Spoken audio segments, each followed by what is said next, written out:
From 2018 to 2021, 17 bank branches have closed in the Bronx. In response, the Bronx Financial Access Coalition held a series of tours throughout the borough in order to raise awareness. This tour took place on East Burnside Avenue, the former site of an Amalgamated Bank, which closed its doors in 2020. Today we're here on East Burnside Ave in front of what was an Amalgamated Bank branch that's now a nail salon.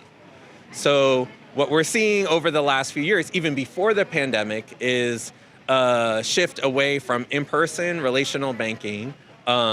We see a lot of the smaller banks closing branches and the big banks closing branches. Their departure from the community was really deeply felt by the community, combined with the fact that the local Chase branch had been closed due to a flood in its branch here on Jerome Avenue.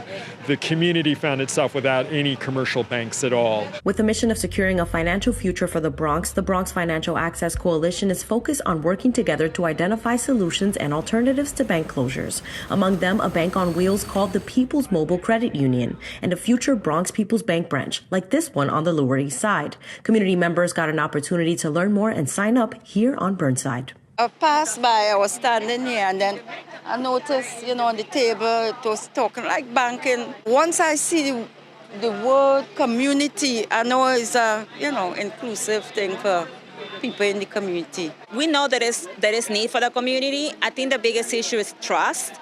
And so having the support of community members and community leaders has been very successful for us.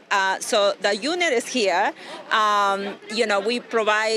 We can open accounts, we can open loans. We're looking to open a branch here. We want to stay in the community, we want to serve the community. We're here today to really celebrate the Bronx People's Federal Credit Union, but also to, just encourage community members to not be resigned to branch closures, to really have their voices be heard. A group of community members and elected officials rallied here to protest the Amalgamated Bank closure back in August 2020. The coalition, who has been openly opposing bank closures like these, spoke with local Bronxites about the impact and connected with elected officials to support and amplify legislation like the New York Public Banking Act. That's one of the legislation that I am co-sponsoring wholeheartedly and fighting for it.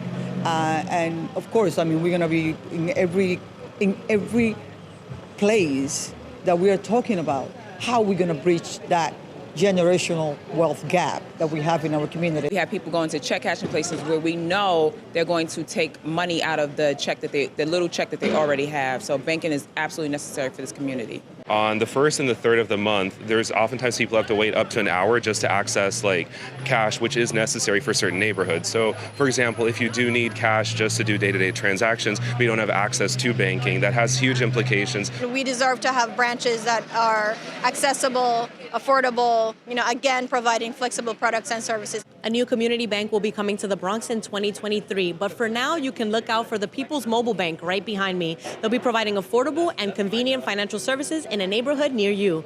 Visit bxfac.com or call the number on screen for more information. Reporting for BronxNet, Sonyi Lopez.